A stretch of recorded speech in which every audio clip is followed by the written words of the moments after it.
And welcome everybody to the Wednesday edition of the Just Parlay Show here at the Max Wagers Network. I'm your co-host Scott Reichel, and joining me as always, since this is a parlay show, is parlay expert Chris King.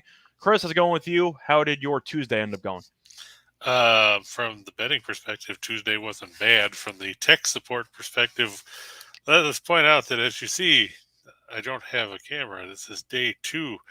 Our crack tech team of, myself and Reichel could not come up with a solution yet.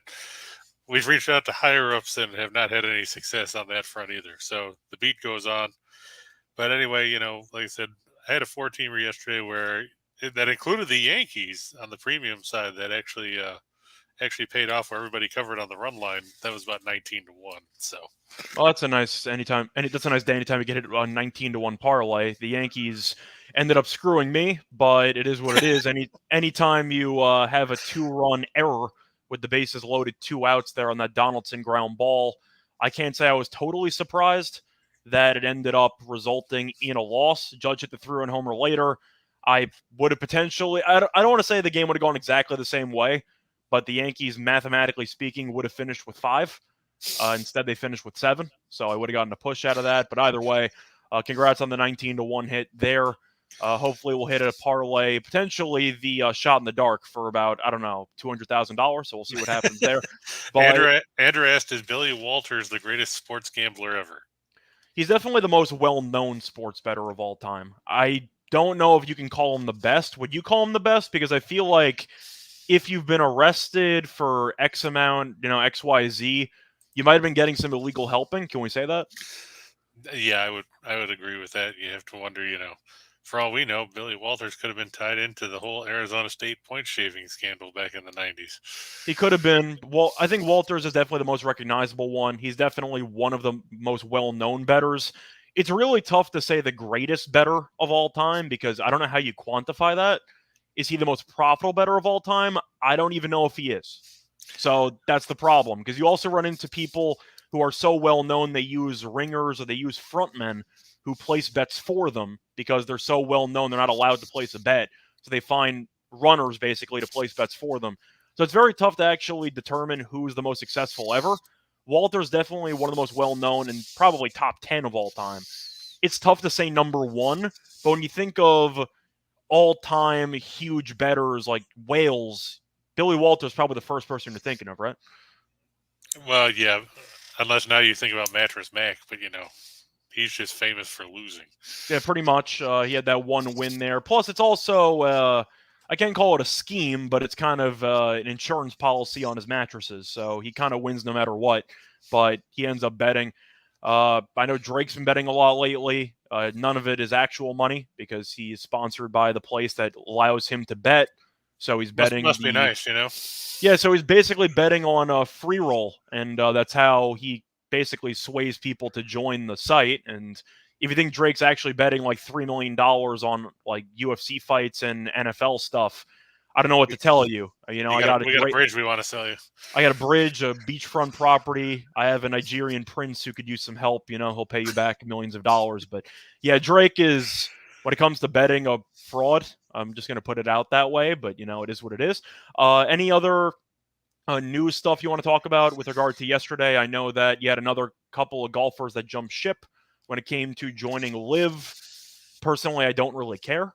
The Raiders officially cleaned house of everybody that Gruden basically ever drafted, or Mayock in the first round. They kept Crosby, who's very, very good, but Leatherwood was cut, who was their first-round pick last year. Yeah. Is that premature, or was he actually that bad? Because it's pretty difficult to be that bad. Yeah, I don't think he was that bad. I think he was just, like you said, just trying to clear things out. I know they're saying he regressed in the preseason, but you cut him early. That's very, very he's still early. Gonna make he's still making all the money he was guaranteed in his rookie deal. So I mean, you cut a guy that's going to make $14.4 million to not play for you. For the record, do I think Leatherwood's a good player? No. Should you have cut him in his second year? Probably not. He's on a rookie deal.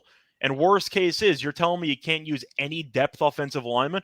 You're telling me he's so bad that he's not even worthy of a backup spot? That I find hard to believe. Yeah, I mean, now the Bears ended up claiming him. The Bears claimed like 307 guys. The Bears should try to claim 300 guys because none of them on their active roster are good. So they should try. Any other points? Because once again, it's a pretty quiet sports day. I know Kellen Mond got claimed by the Browns. Good luck with that one. He's your backup in case Brissett gets hurt. So once again, good luck with that one. Besides don't forget that, they still have Josh Dobbs too. I forgot about Dobbs. Yeah. So does that mean that Mond is guaranteed? I'm assuming Mond's guaranteed to get cut once Watson's reinstated, right? That'd be Is that my the guess. logic? So we'll see what happens there, but it's definitely an interesting situation because I really don't know what to fully expect with some of these cuts and who's going to be kept and how that's going to work out for teams. I'm annoyed that the Jets got rid of Streveler. I really thought they were going to – I was hoping they'd keep him. I'm not surprised they cut him.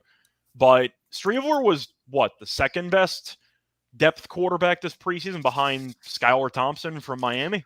Yeah, but I mean, you would have had to, get rid of Mike White in order to keep him? I mean, if we're really talking about Mike White, I know that he won a game against Cincinnati last year. He's not very good. Streveler can give you some mobility. I actually liked what I saw from the kid. I watched wouldn't him have minded. when he played at Arizona. Yeah, but he also was successful in the CFL, I believe. So it seems like he's made some strides. He was very good for the Jets.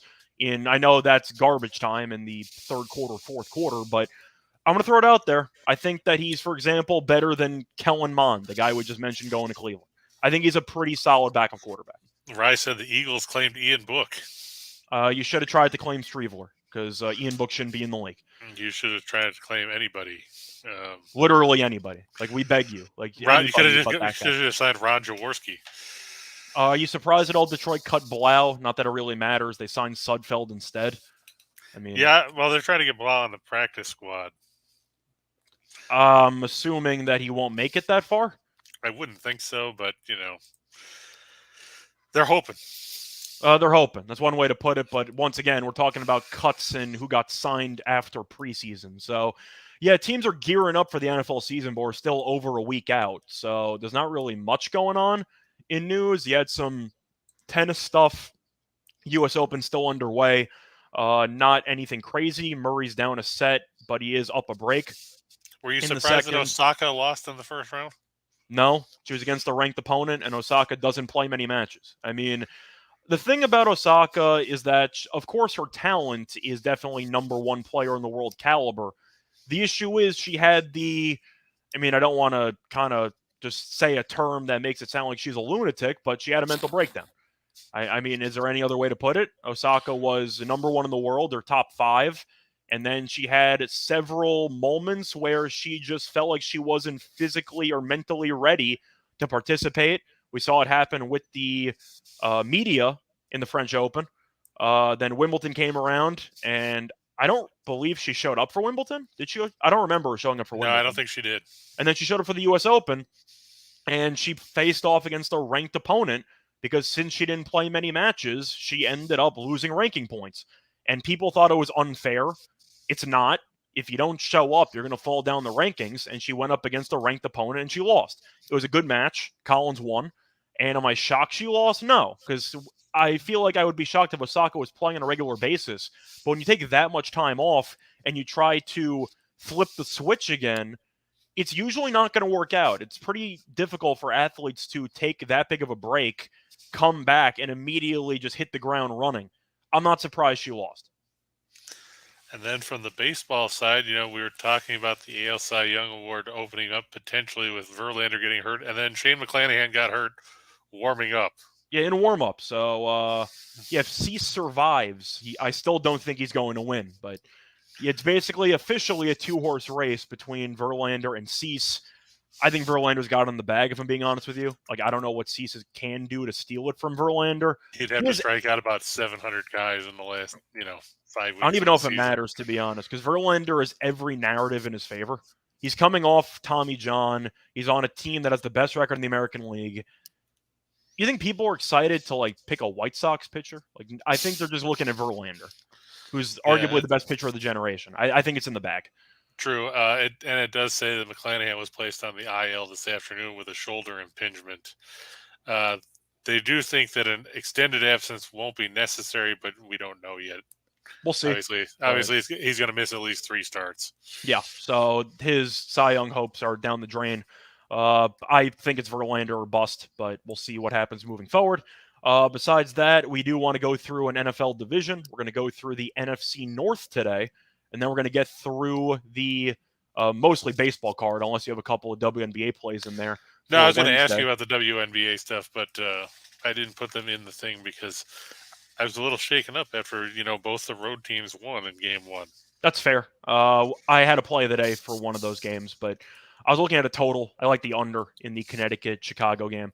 Yeah, that game was a rock fight the other day. It went under by 30-plus points. They moved the total down 2. Like I'm gonna take the under there. That was well thought out by the books.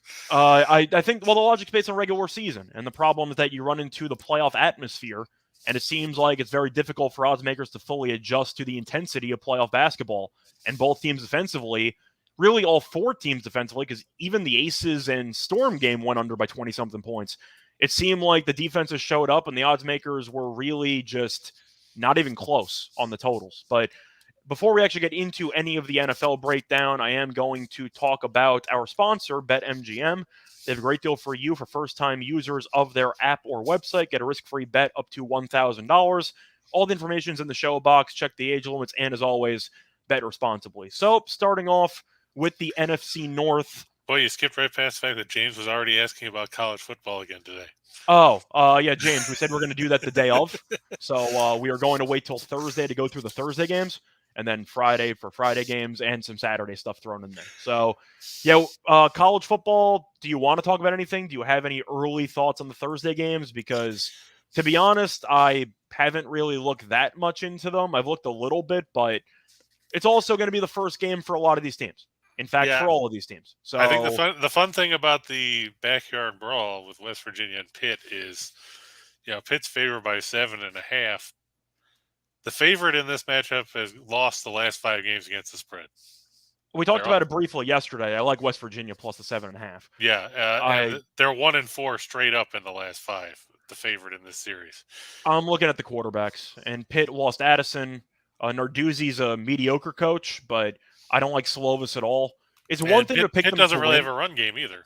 It's one thing to pick them to win. It's another thing to pick them to win by at least a touchdown or like more than a touchdown. I don't see that happening.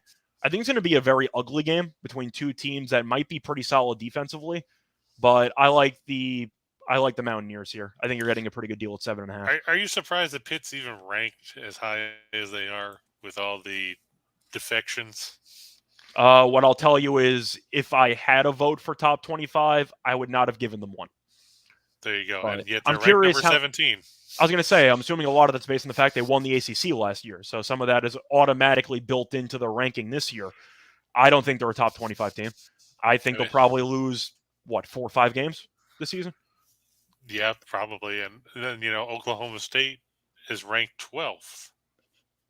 Yeah, they had a very good year last year. They got some talent back, not all of it. Sanders is still the quarterback for better or worse.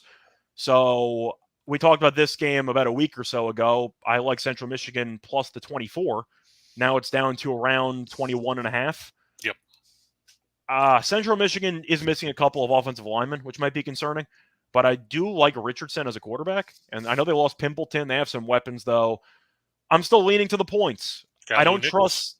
Do you trust Sanders to actually extend a lead or to create a blowout atmosphere? Because I don't. It's one thing if you expect Oklahoma State's defense to dominate. That's fair. You can expect them to perform well, being Big Ten recruits, decent amount of 4-star, 5-star guys against 3-star guys. But I can't look past the fact if you want to lay 3+ touchdowns with a team, you kind of have to like the quarterback, right? Or at least the running back. Yeah, and I don't like the running back either because I don't know what you like about that offense. Not much because, there's not a lot of weapons left from last season. I mean, am I picking them to win the game, Central Michigan? No. But do I think they'll be within 2 touchdowns in the fourth quarter? Probably. In my opinion. Don't underestimate Central Michigan. They've already, granted it was 7 or 8 years ago, but they went to Stillwater and beat Oklahoma State. It was also illegal. The play shouldn't have counted, but hey. Because you had the intention, it didn't happen. You had the intentional grounding or whatever, which resulted in an untimed down, which shouldn't have existed. The game should have ended. But Central Michigan made the most of the one play and won the game. I think it's going to be a close game. I think Oklahoma State wins by 10 if I'm predicting a score. But I do think Central Michigan keeps it within 3 touchdowns basically the entire game. And you have to remember, as Bobby the Brain Heenan once said, win if you can, lose if you must, but always cheat. Yep. And Central Michigan, I can't say they've tried to cheat, but the referees had money on Central Michigan money line last time and gave them a free play. But yeah, I'm going with Central Michigan there. As for the other stuff, we'll go into a more in-depth breakdown tomorrow. But that's kind of the brief thoughts here. I'm leaning to the dogs in, 2 of the games, and you got VMI Wake, and I don't even know what the hell VMI is getting in that game. 807 probably. I don't know if I want to know, but I mean Hartman's out, so are you just leaning to the under in the Wake game, and you just hope the offense kind of struggles without its star quarterback? I don't know. I have to wonder if VMI plays defense as well on the gridiron as they do, when it comes to basketball. Forces? Oh, I think you're going to say the armed forces. So I misinterpreted where you were going with that, but okay, fair enough. Yeah, I think it's going to kind of sum up college football for now. We'll get into that tomorrow. But Kevin asked if you were going to the home opener for the Jets, Scott. You gonna go to the MetLife Stadium? You gonna cross the state line? No, I will not be there. The one thing that I've noticed being an NFL fan is that it is a real pain in the ass to actually go to games because the parking's expensive. Getting out of there is a pain in the ass. You got to cross a couple bridges. It's a mess. It's a really, really big schlep in order to get there. I'm also crossing the state lines, but not to Jersey. I'm going to be in Connecticut this weekend. I'm going to be in Mohegan Sun. So I'll be going on a destination trip for week 1 of the NFL season and technically week 1 of college, even though it's week 1.5, if that's what you want to call it. But well, don't forget, the NFL season doesn't start this week. It starts next week. I meant for next week. Yeah, sorry. Oh, gotcha. So it'll be, parking's overpriced. I know Steve was saying it's like $70 at Arrowhead. Parking's a disaster, and I feel like that's a big reason why a lot of huge families might try to stay away from going to games nowadays because you're paying $100-something per ticket, and you're also paying for parking, and you're paying for food, and you're doing a bunch. You got to pay tolls. It's a pain in the ass. It's really a pain in the ass to go to games. I have not gone to a Jets game in probably over in MetLife. Never. I never went to a game in MetLife. The last game I went to was Giant Stadium in Jersey. I went to a Jets game in Miami, and I saw the Jets beat Miami. But that was several years ago as well. So I have not gone to an NFL game in a long time. I said it's $50 to park for the Eagles. And I remember it used to be like when I used to go to, Buffalo games in the 90s. It was like $10. Yeah, but I mean that's really where it comes down to weighing the pros and cons. I don't want to get down a whole rabbit hole here with about going to games or not. But do you think there is a serious, I'd say, reward to actually paying all the extra fees and paying all the whatever just to go to a game? Or are you better off staying on your couch? Well, I mean, you have to think in some cases, if your local team is terrible and, you like them anyway, but you can't, if they can get blacked out if you don't sell the games out. Yeah, but you also, of course, have playoff games, meaningful games. I can understand wanting to go if you want to support the team. But in reality, you have everything you want when it comes to TVs, either at home, you have friends come over, go to a sports bar, go to a restaurant, really anywhere. They're going to be showing football. I feel like you can make an argument that the NFL experience when it comes to actually watching games or even watching a red zone at this point, I'd rather watch red zone than actually go to a game and take 2 hours to go each way. Is that because you like Scott Hansen? I like the idea of nonstop football for 9 hours. And I have not really watched many full games. Of course, playoffs are going to watch games, but I'm mostly a red zone guy. That's kind of how I watch most of my football. Yeah, you watch full games, or you a red zone guy? Most of the time, I watch the red zone channel because of the fact that down here I'm stuck where you look. I always look at the 506, see what games are going to be shown down here, and it's always Carolina and whoever with sucko announcers because they blow. And Carolina sucks. So. Yeah, and then it'll always be, for some reason, you always see Pittsburgh play somebody. It's like, why the hell do I want to watch Pittsburgh down here? Yeah. So, every once in a while I get lucky where they actually then flip it to the Buffalo game or something, and then I'll watch it, and I'll flip to the red zone during the channel or during the commercials because I don't watch commercials. I just leave it on red zone. It also helps that I don't have faith in my teams actually doing anything, so I can afford to just watch the highlights of every game at the same time. I'm a short attention span guy. I used to have a longer attention span, then I graduated and went right downhill. So you're basically what Ted Dinslow was talking about in basketball. Yeah, basically, just give me action. You kids with your Dan Fogelberg, exactly. Your loud music, your Zima, your Dan Fogelberg, exactly. Your Pac-Man video games and hula hoops. Yep, exactly right. But I'm a red zone guy, and that's kind of how I prefer to view my football. But to get into the actual football stuff before we fall too far behind, to get through the division stuff, we do have the NFC North, where the Packers try to win the division for, I don't even know, the 20th year in a row? 803rd year in a row. Well, to go through the odds, you have the Bears. We'll go longest shot to the shortest odds. You have the Bears at 15-1. I'll ask you now, where should that line be? If Houston is 30-1, the Bears should be 30-1. Okay, I agree with that too. I think that the Bears should be around 30. You can argue even 40. That team's got no chance in hell to win the division. You have the Lions at 10-1. You want to make a case for Hard Knocks, or you want to make a case for the fact the Lions are still a mediocre best football team? I would make the case that Detroit's a mediocre at best football team. There's still too many question marks on that team. Who's going to play corner? I mean, come on, Okuda's going to try to take a starting job. He'll get hurt in probably week 2. They also still have Goff as their quarterback, so you might want to pump the brakes on the hope. I know that Jameson Williams might be good. He's out for the start of the year, so he might be good in year 2 or 3, but year 1 he's going to be missing a decent amount of games. The defense was a disaster last year. They got Hutchinson, who might be able to help the pass rush. Is not going to help the secondary or the linebacking core. I still don't think they're a very good team. They were a fun team because they were about to go over, but they were somehow competitive in a bunch of games. I think they'll probably win 6 games this season. I don't exactly expect many wins, but I don't think they're going to be as good as people think. Some people think they might be a playoff team or they might win like 8 games. I don't see that at all. I think they'll win 6 games. Some people are on drugs. I got 6 games. You want to go over or under? I'm just looking at their schedule real quick here. Well, they get Seattle, they get Washington. Are they favored in both games? I'll have to look and see what the early lines are. I imagine they're favored in both because they're at home. Okay. They, of course, get the Bears twice. They get Jacksonville. Okay. That's actually not bad. That's potentially 6 wins.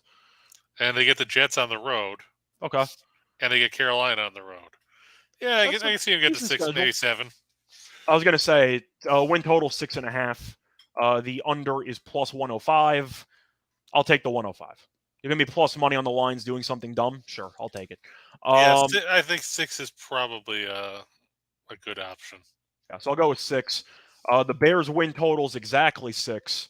I'll take the under on that. All day, every day on the under. I think they'll win 4 games, if that. Yeah, who do the Bears? I think Eberflus might actually be okay from what I've seen in preseason, whatever. It actually seems like his team has been practicing like a normal football team. The issue is they're against scrubs, and now they're against actual players. And Fields I still don't really like. They signed an offensive lineman. Congratulations. Their offensive line still sucks. Their defense is fine, but overrated. Can we say that? I mean, the Bears are always hyped up to be a top 10 defense, and they're usually fringe top 10 at best. Not to mention all the injuries they usually have. Yeah, and I mean, you're looking at who do they have offensively to throw to besides Mooney? Are you going to rely on Byron Pringle? You have Kmet as a tight end, but that's basically it. They have no weapons. Fields is still extremely young, and the Bears are going to try to kill him. So I'm going with the under. I don't think they're going to score many points. I think they're going to win 4 or 5 games. But, you can pull up the schedule. I know you're doing that now. How many games are the Bears going to be favored in? Because I don't even know if they'll be favored in some home games against bad teams. They might be favored against Houston. Okay. So how many games do you think they'll be favored in, since you have the schedule in front of you? 1. Okay. So win total of 6. They're favored in 1. We'll say ceiling 3 games. Ceiling? Probably 2. Yeah, because here's their schedule, and you tell me if you think there's a prayer in hell they're going to be favored. Home against San Francisco, at Green Bay is the first 2 weeks of the season. I'm going to stop you when I hear something, so you can just read them all. Okay. Houston at home. Okay, that's 1. the Giants on the road, Minnesota on the road, Okay. Washington on a Thursday night. Is that home or road? That's at home. New That England might be a pick'em or like Washington -1. Like that might be close. New England on the road on a Monday night, Okay. at Dallas, home No. against Miami, home No. against Detroit, No. at Atlanta, at the Jets, home against Green Bay. They get their bye on December 11th. I was gonna say you could argue like Jets and Falcons, but they're on the road. And the Lions, I mean, I think the Lions will be better than this team. I don't think Fields makes it out of the first 8 weeks. I think he's going to get hurt. Yeah, and then it's home against Philadelphia, home against Buffalo on Christmas Eve. Boy, that's a nice Christmas present. Here, Buffalo. So the point is, if you're looking at the schedule, you see a max of about 4 wins, and 4 might be generous. Yeah. So I love the under. What's That's the my under going favorite at? win total. What did you say the juice was on it? -120 on the 6. Not bad at all. Not bad at all. I'm a big fan of that under 6. That's probably my favorite win total on the entire board. But to get into the Vikings, their win total is a 9.5. And if you look at the division prices, of course, they are the second favorites behind Green Bay, about +260. And then you have Green Bay at -190 to win the division. And the Packers obviously have double-digit win projection. Their win totals roughly 10.5 juiced or 11 flat. So starting off with the 2 teams that actually have a shot to win this division, or maybe the 1 team that's a shot to win this division, are you giving Minnesota any shot, or do you just think Green Bay finds a way to win despite having not many weapons offensively? I think you have to lean towards Green Bay. Minnesota has found so many ways to blow games in recent years. You look last year, they lost to Cincinnati in overtime. They lost to the Cardinals by 1. They lost usually Cleveland. Bad field goal kicking. Usually. Yeah. They lost Cleveland by 7. They lost to Dallas by 4. They lost to the Ravens in overtime by 3. They lost to Detroit by 2. Yeah, that Steelers absurd game where they won, but they tried to blow a 20-something point lead on Thursday Night Football. Oh, yeah, there was that too, yeah. And they won that game, but they tried to give it away. So. Yeah, I remember that. There was 36-28, that stupid game where, I had the Steelers plus the points. I was about a millimeter away from getting a miraculous push. Or miraculous win, I mean, like the +4, and I didn't get it. But Andrew said the Vikings could come in first or last. I They're don't not think they're going to coming come in last. No. If you want to make a case and you're high on Detroit, maybe. I'm not. I think it's going to be Green Bay and Minnesota one way or another. Minnesota's interesting, though. Like, I like their team on paper, but they have a brand new head coach, and that's always a slippery slope. You don't exactly know who's going to be good. And if you look at who has been a member of the McVay tree, have they had many successful apprentices? Because I haven't seen many. No. And Zach Taylor was an apprentice, right? I think so. So he might have been. Staley's been a mess with the Chargers. A lot of young talent, but I'm going to wait to see what to expect from Minnesota's quarterback. I mean, with Cousins in games against winning opponents. He's not exactly good against teams above 500, which is a problem. Brand new head coach. I do like Minnesota. I think they have a shot to make the playoffs, but I see them finishing somewhere either 10-7 or 9-8. So I have no thoughts on the win total because it's going to come down to the final game of the season, like it always does. Minnesota's going to need to win a game. It'll be a nail biter throughout, and that might determine the win total. I'm staying away entirely. Yeah, I see them going 8-9 or 9-8. I don't see them doing much better than that. Okay. One other thing to point out about the Vikings, Scott, a former Jets coach, the assistant there, Mike Pettin. Former Browns head coaching legend. Yeah, former Bills defense coordinator. He was there when Rex Ryan was there. The problem with having O'Connell as the coach, you know what to expect. Well, the fact that, he's from the Rams. Do you see the Vikings rolling 3 wideouts as much as the Rams did last year? I think they should try. I mean, you look at their receivers. If Thielen stays healthy, which he won't, but Osborne proved to be pretty good last year. They have some receivers. I think they should go 3 wide more often. Irv Smith got injured before the season started last year. So yeah, but they say he's healthy. I'm saying so that's another weapon at the tight end spot. They should try to switch something up. They should try to throw the ball more, especially with Cook's injury history. I think the team will be okay. I just question a first-year head coach in close games for an organization that's been known to blow a bunch of close games. And the other reason why you won't see them go 3 wide is they like C.J. Ham. Solid fullback, I guess. Rye saying that the Vikings traded for Rieger. Once again, their three receivers are Jefferson, Thielen, and And Osborne. Osborne. Rieger will make a hell of a practice squad wide receiver. I'll tell you that. He'll be a good punt return guy. He's one of the worst punt returners I've ever seen. I Well, actually don't know why he's still in the league. The Vikings don't know that. The Vikings were competing with the Saskatchewan for the rights to Rieger. Oh, Saskatchewan. Rieger is a mess. So yeah, he's technically on the team. He'll jump in if somebody gets hurt, but he should never see the field, or if he does, very, very limited action, or maybe just they a special traded teams multiple gunner. draft picks to get him. Oh, okay, never mind. They weren't good picks. Seventh round pick in 2023 and a conditional fourth in 2024. That's just stupid anyway. Rieger's a bad player. There's no other way around it. He shouldn't be in the league. But yeah, I'm going to go with the Packers. I don't think the Packers are going to be very good. I think they're going to be fine. I think 11's a little too high. I think I'm going to look at the under, which I know is tricky because I'm picking a division winner to basically win 10 games. But that's actually what I'm picking.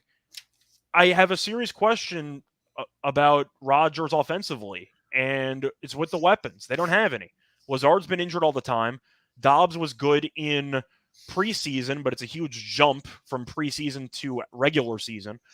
And you look at the defense is solid. I love their secondary with Alexander and Stokes. I think that's a very solid cornerback tandem. Smith's a good pass rusher. They have some options there, but they paid Aaron Jones a bunch of money. I don't think they should have paid him. Yeah. Their offensive line's okay. It's a little bit older nowadays, so it's not as good as it used to be. Green Bay might still win 12 games, but I have to at least look at the roster on paper. I don't know how often you can expect Rodgers to go nuts to carry you to 11 or 12 wins. I think I'm going to go with 10. I think I'm going to lean to the under for 11. I think 11 is a push at worst. Well, I mean, you're looking at their receivers, and like you said, they've got Lazard, they've got Randall Cobb. Do you like Sammy Watkins? Do you like any of their options? No, I didn't like Sammy Watkins when he was in Buffalo. I hated when we traded up to draft him in the first place. Cobb got hurt a lot. Watkins is always injured by week 3.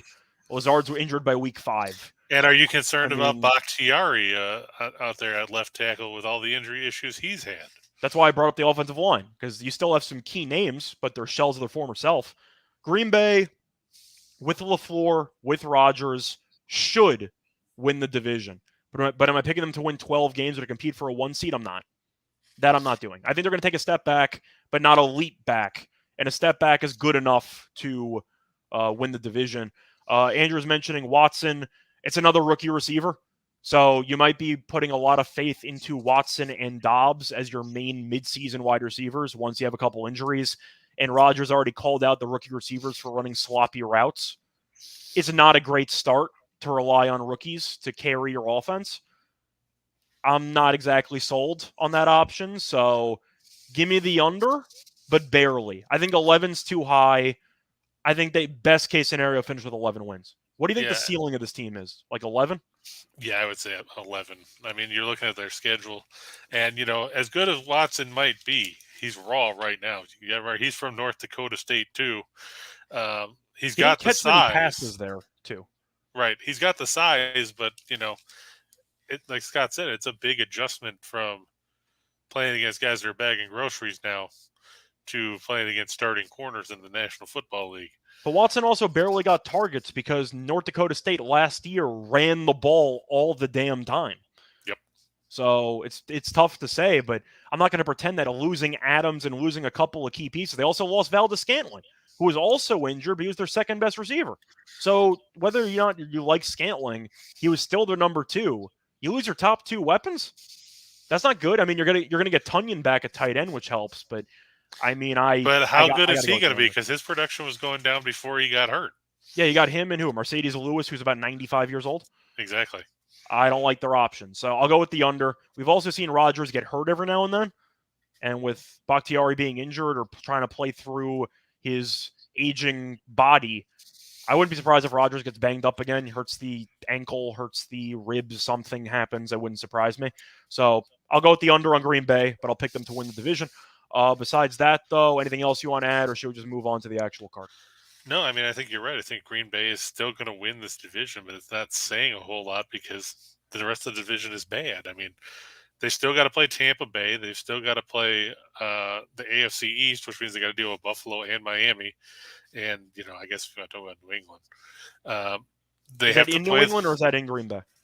That game with New England is in Green Bay the first weekend of October. At the Okay, end so of October, they'll kick New England's ass. Okay. at the end of October, they go to Buffalo. On Christmas Day, they go to Miami. Okay. But okay, that's a couple potential losses, but the schedule is not easy.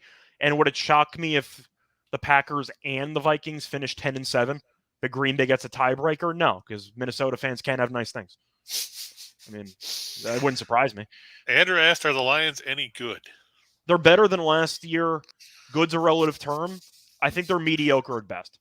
If you're comparing them to the Bears, they're great. Yeah. If you're comparing them to an actual football team that you want to see make the playoffs, not so much. Like, there's a team we're low on that we actually just mentioned. I think New England's better than Detroit, and we don't really like New England that much. No, New England sucko the big wienero. But we're still picking them to be better than Detroit, so that tells you all you need to know. But anyway, you want to segue into the two for the money? Sure, we can do that. AJ said, Lions, no talent. I mean, they have some talent, but they're extremely young, and I'm not expecting a bunch of really young players to hit the league by storm at the same time. And Williams is out indefinitely. So you draft a potential superstar game-breaking wide receiver, and he can't play for the first month minimum. Have fun with that offense. I like Amon-Ra St. Brown, but I mean, whatever. And your quarterback is You still got Goff, who's terrible. Yeah. I mean, give me the under. Yeah. I think that's and I don't care safe. if Dan Campbell is this great motivational speaker. He gave motivational speeches last year. They barely won more than like 2 games. It doesn't mean anything. Do you think Aiden Hutchinson's going to pan out? I think he'll be good. Do I think he's going to be a superstar? No. I think he's a pretty good pass rusher. From what I saw at Michigan, it seems like he has a lot of physical moves. I'm not sure if he's shifty enough to give a lot of variety. He might be mostly a power move guy, which is fine. Some people have been successful that way. I think Hutchinson will be good. Maybe a 1 or 2 time Pro Bowler. I don't see future Hall of Fame, holy crap, this guy's Khalil Mack 2.0. I mean, do you see that happening? Because I don't see that happening. No, I don't. I think he's a good prospect, not a great prospect. Let's put it that way. So basically, to go back to the wrestling terminology, to quote Triple H, he's a solid B-plus player. Yeah, I mean, I feel like that's a fair way to describe Hutchinson. And we saw in college he was very good. Then he faced Georgia, and he got manhandled against Georgia. So he kind of benefited from a couple of weak teams or weak offensive lines in the Big Ten. Hutchinson's not going to be bad. I'm not calling him a bust, but I'm also not going to tell you straight up he's going to make 5 Pro Bowls. I don't see that happening. I think he's I don't see him being defensive player of the year or anything like that. I think he's a mediocre ceiling, high floor guy. I can see that. That's Jeff, what I expect. Our plan is to do college the day of. So tomorrow we'll have the Thursday games. Friday we'll have Friday games. We'll also talk about some of the big games that'll be on Saturday, including Notre Dame, Ohio State. Yeah, we got no divisions to go through for the Friday show, so we can just do all college football to start. That works. Yeah. So there you go. Mm-hmm. So now we'll go to 2 for the money, and of course that brings us some of the same teams we saw yesterday. Because God, what the hell happened to the Cardinals yesterday? Is Dunn actually decent? Question mark. 2 good starts in a row. No, I'm still gonna say my magic 8 ball says check back later. Okay. I just looked again and said no. Okay, cool. This one, it's Jose Quintana against, that's right, Scott, your favorite Cincinnati Reds pitcher, Mike Minor. I was going to say Zoik is not pitching, so it's not my favorite pitcher. It's my second favorite pitcher. Okay, it's your favorite Reds pitcher that's active right now. It might be my second still, because I might pick Brett Anderson over Mike Minor right now. True. So you it's mean tough. Chase Anderson. Sorry, Brett, Chase, yeah. They're all bad. Brett might pitch better than Chase. I'd probably take Arn Anderson to pitch over either one of them. The Rays over the Marlins. Rasmussen going against, we don't know, because Miami won't tell us who they're going to pitch. McClanahan got scratched, and I didn't even realize, but I looked at the score and I saw Tampa won 7-2, and I'm like, oh, McClanahan probably pitched well. It's like, no, they used a bunch of random guys. I'm like, yeah, it sounds like Miami. That's what I thought. That's what I thought too. And because I said, hey, look, they're up 3-0 or whatever, and I looked, I'm like, It I shows. took it. Look at the box I, score says McClanahan 0 pitches. I'm like, what the fuck? I Is took a this? nap. I woke up. Tampa was up like 4 runs. I'm like, oh, McClanahan's dealing. And I look at this box score. It's like, yeah, he's not pitching. I'm like, all right, Miami's just as bad as we think they are. Okay, cool. Yeah, I just gotta look and see if Miami's actually named a starter. As of early this afternoon, they didn't have one yet. It doesn't matter if they named a starter. That's right. Yeah, It's still it undecided. So undecided pitching for the Marlins. He's 3-7. I'll take the Rays with a 650 earned run average.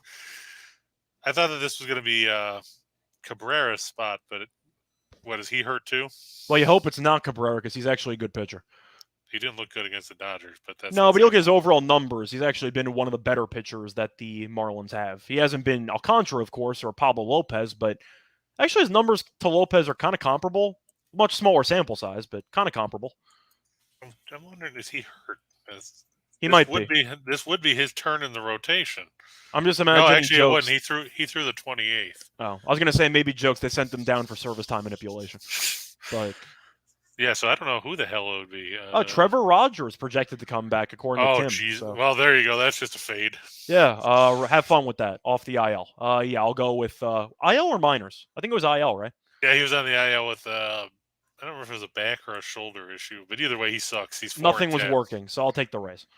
Yeah, 4-10, 585 earned run average. In Yep. case you're scoring at home, so not good for him.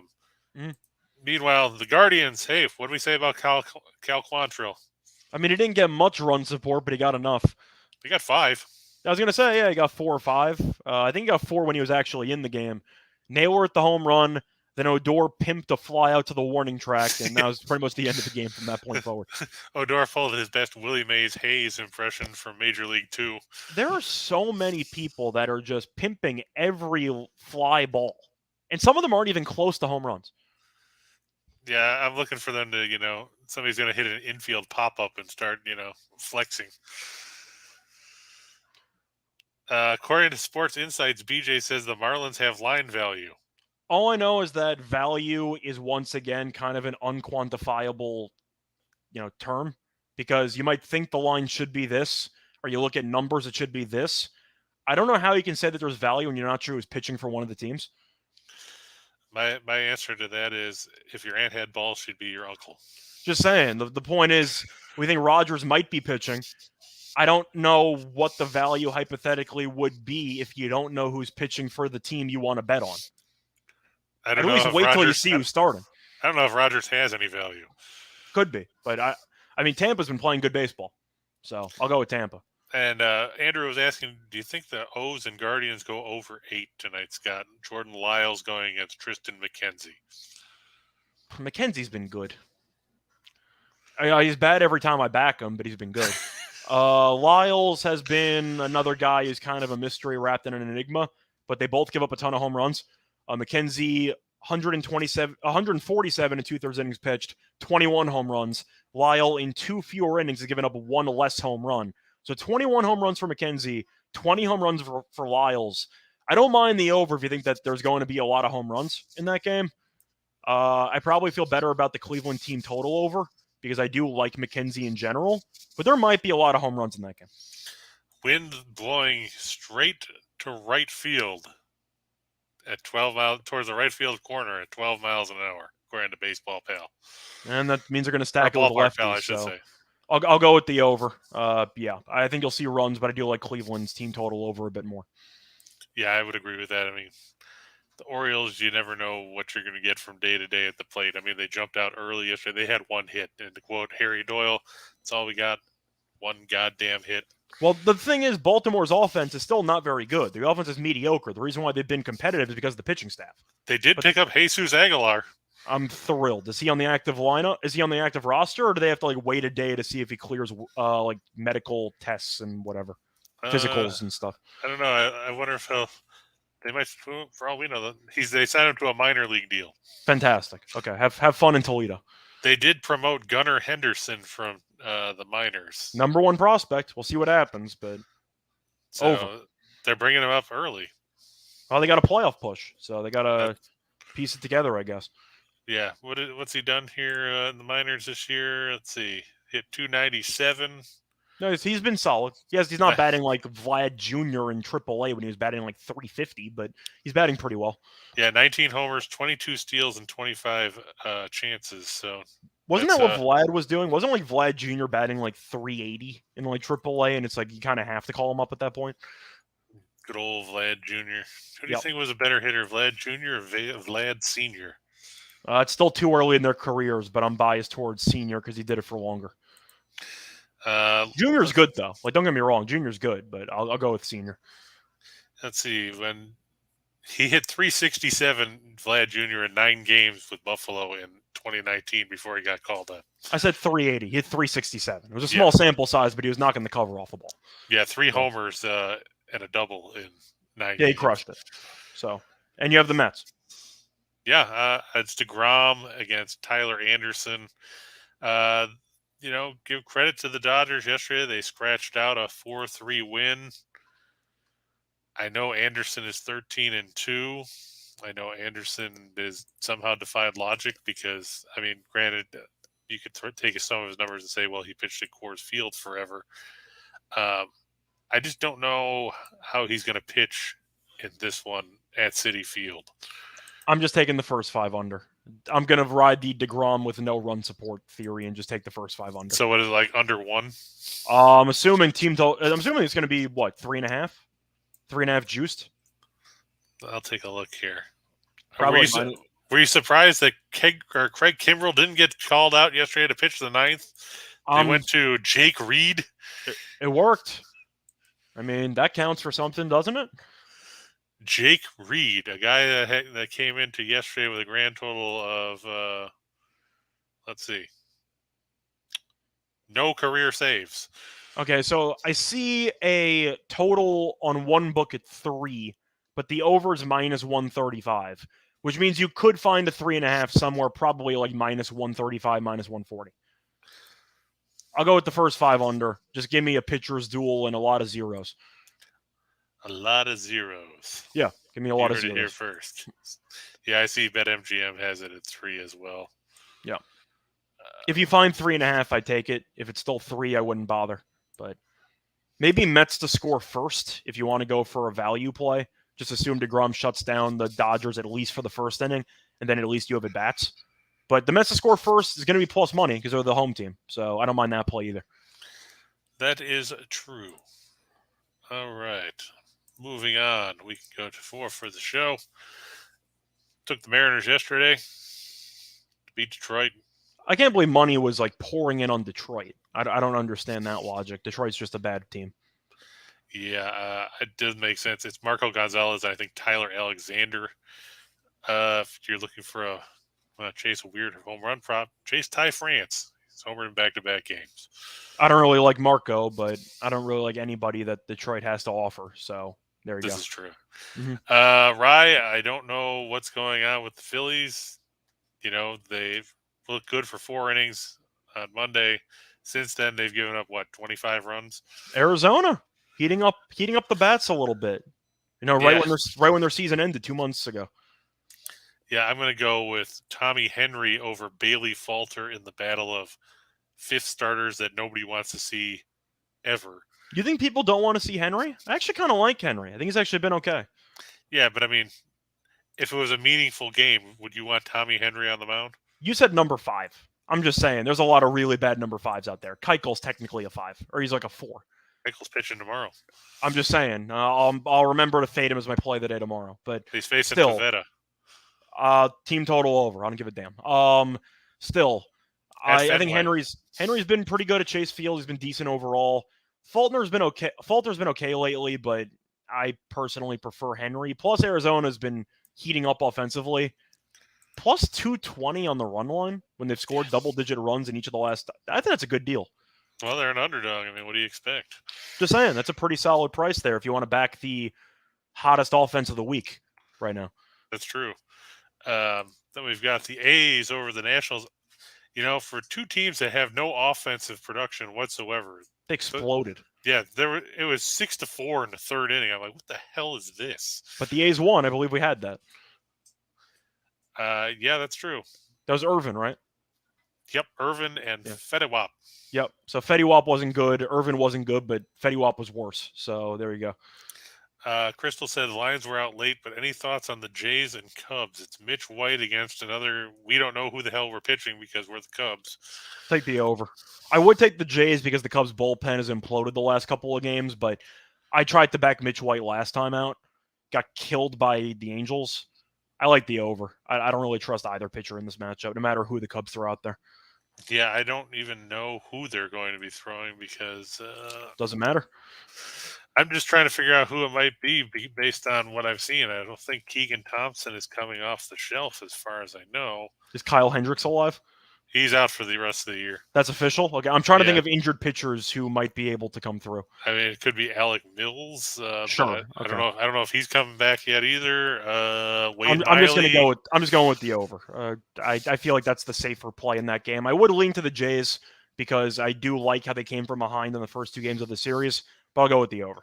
Yeah, thanks to that guy that, I don't even know who the fuck the guy was that came in and pitched in the sixth yesterday and probably gave up hit 3-run homer. Yeah, it might not have mattered. It didn't. But disappointing. Luke Farrell, as Crystal said, she saw on a couple of sites. Farrell pitched in relief the other night. I don't remember which day. I want to say it was Sunday against Milwaukee. So it's the Cubs with an opener. Nice. Well, I mean, Farrell started that other game against St. Louis last week when we were talking about the Cubs beat up on the Cardinals with the guys that nobody had seen pitch all year. Well, you said started. How many innings did Farrell actually go? In that game, I think he went 4. Let me see. Okay, that's actually not terrible. But still, you're looking at a decent amount of Cubs bullpen. I'll go with the over. Yeah, he went 4 1/3 against the Cardinals in that 7-1 win. He threw 2 2/3 on Sunday against Milwaukee. Okay, fair enough. But I'll go with the over. Yeah, I think that's a safe bet. And you got Musgrove. Yeah, because he's facing the Giants. The Giants have looked bad. Game time temperature at Oracle Park is supposed to be in the high 50s. That's an under if I've ever seen one. That's why I'm thinking that Musgrove will survive 6 1/3. Plus, their bullpen sucks. They kind of have to have their starters eat up innings. Yeah, Oracle Park, the home run percentage is projected to drop 28% for today's game. Winds blowing about 6 miles an hour to right center, but the humidity 85%. Okay, that's a lot. Game time temperature 59. Okay. So I mean, hey, Alex, whoever the fuck is pitching for the Giants, is it Cobb? Is it Wood? Does it matter? No, it's the Giants. But no, I think Musgrove should be able to go and get to 6 1/3. Yeah, that sounds right. I think that's doable. He pitched well against the Giants a couple starts ago. So take note, I didn't put the Braves up here. I mean, you could take the Braves. I was disappointed the way they played yesterday, 2 for 13 with runners in scoring position. Yeah. But it's Feltner and Kyle Wright. Wright could take over the Major League and wins if he gets his 17th tonight. Do you have any thoughts on that? We're on the same page. Okay. So, yeah, that sums that up. We'll go to the shot in the dark. Yeah, right. You shouldn't talk about anybody having a bullpen day after the way we've watched the Phillies play the last 2 days. And Anthony, no, I'm not doing the show in my underwear. I'm dressed just like normal. So you would have lost that minus 220 bet. We're just trying to figure out what the hell the issue is with all the updates or breaking everything with the camera. So, shot in the dark. Scott, Austin Riley to knock in a run. Why not? Plus money. Yeah, he's an RBI extra base hitting machine. And then we've got Eugenio Suarez, who, when he's good, he's good. He's not. I'm surprised he didn't just take the home run. Like, does Suarez actually hit doubles? Once in a while. He does. I always thought he was like a righty Gallo. He's got 3. Okay, 3. Not really, but saying you might want to take a home run instead of over 1.5 bases because Suarez hitting 2 singles might be a sign of like a solar eclipse or something. He's got 22 doubles and he's got 2 triples this season. Okay, 22 doubles is actually not that bad. I thought he was going to be somewhere in the teens, but okay. Yeah, and he's got 24 home runs. All But Suarez, he's actually, been hitting the ball of late. I mean, he's actually got hits. I mean, what's going on? Had 2 hits last night, and look at that, he had 2 singles. Yeah, you could chase a home run prop. I mean, it's Alexander. I would. That's why I was saying France as well would be a good option for that. Yeah. Sal Perez over 1.5 total bases. He's facing Lance Lynn. Yep. Anything you want to say about Lance Lynn? He's been better lately. I still don't like him that much, but he's been better lately, I guess. But the White Sox, they lose every game at this point. They're just bad. The fun one of the day, Scott, Carson Kelly, not to get a hit. Yeah, you're taking a slow runner under a hit at over 2-1. I mean, that sounds like a good time to me. I mean, I think he's gone hitless in almost 50% of his games this season. He's hitting 225. I mean, you know that I'm a pretty big under half a hit better, so I like any 2-1 deal with a slow base runner who's batting below 250. That's just a good deal. Yeah, I thought you might like that one because especially at that price. That's just a good price. Yeah. Jose Ramirez is still getting plus money on total bases. I know he only had 1 hit yesterday, but come on, it's Jordan. With the wind Lyles blowing out to right field. So Josh Naylor or Ramirez could be an interesting home run prop for this one. I'm going to take the Royals over the White Sox just because I don't trust Lance Lynn. I just said the White Sox don't win games. I know La Russa went AWOL because he has some health issue or something, but it didn't matter anyway. Chicago's falling apart. I mean, they've lost. They got swept by the Diamondbacks. They gave a bunch of runs to Kansas City in the opener. They're playing some really, really awful baseball. Yeah. Do you have any faith in the White Sox turning it around? No. There you go. I mean, my favorite win total in the AL Central when we went through win totals was the White Sox win total under. I believe it was 93.5. And my entire I knew it was somewhere in the 90s. My entire breakdown on the under was I think La Russa's an idiot. And it really worked out well for me. So there you go. Patrick Sandoval under 17.5 outs recorded. Yankees work counts. Well, and I know he went over in his last start, but I think he had stayed under in, I want to say it was 4 out of his previous 5 or 5 of his previous 6, something like that. I mean, he had a good showing against Detroit when he went the distance. And then his 5 starts before that, 15, 16, 17, 9, and 14. So it's plus money too. The Yankees work counts. Like that's a solid value play, plus money. Yeah, I didn't want to chase the over 5.5 strikeout prop for him. Yeah, that's fair. And then we get to the strikeout props. DeGrom over 8.5. I know it's the Dodgers, but DeGrom has struck out 9 in each of his last 4 starts. The other one he didn't was his first start of the year because they faced the Nationals and they had him on a pitch count. And they lost that game. Cole over 8.5 strikeouts. It's the Angels. And Cole's been phenomenal. I believe he had 10 strikeouts last time out. Yeah, 10 or 11, something like that. And right over 5.5 against the Rockies. We know how bad the Rockies hit on the road. Don't have any faith in them hitting here. Like we said, Wright should get the win here. You need a strikeout per inning. He should go at least 6. Oh yeah, I mean, so he's got 6 days of rest since his last start because he started that game against Pittsburgh where we talked about it during the show where they beat the piss out of them like 14-2. So he's had an extra couple days of rest. He's won his last 3 starts, 7 of his last 8, 8 of his last 10. In his last 3 starts, he's given up 3 runs in 19 innings, striking out 20. So, and he hasn't thrown more than 84 pitches in any of those starts. They could stretch him out, but hasn't hit more than 97 in his last 6. Yeah. So, anything you want to add, Scott? Not really. I saw people asking about WNBA. I said I was going to get back to it. My play today for the YouTube side was the under in the Sun Sky game, which I mentioned earlier in the show. As for the actual sides, I don't have many strong opinions. I think it's 2 very competitive series. I guess I'm leaning Aces first half. They lost game 1 at home. They can't afford to lose game 2.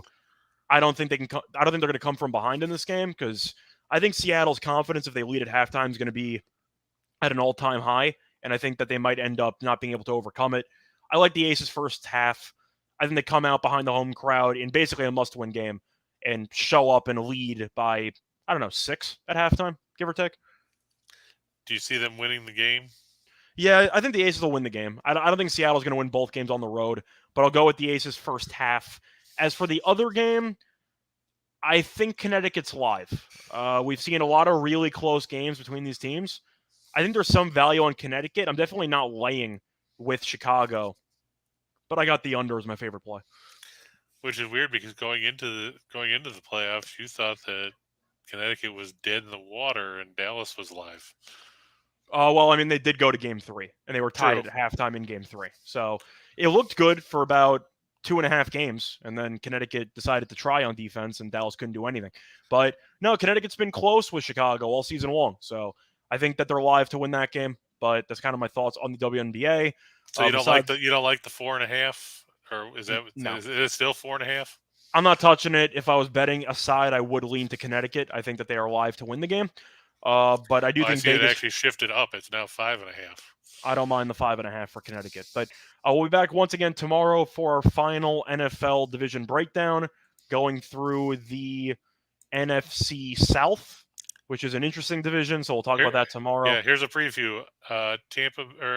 Carolina sucks. Atlanta sucks. At least New Orleans got rid of Ian Book. Fair enough. And Tampa's Tampa. So we'll go through that in more detail tomorrow. But until next time, good luck to all of you and all of your bets. Bye, everyone.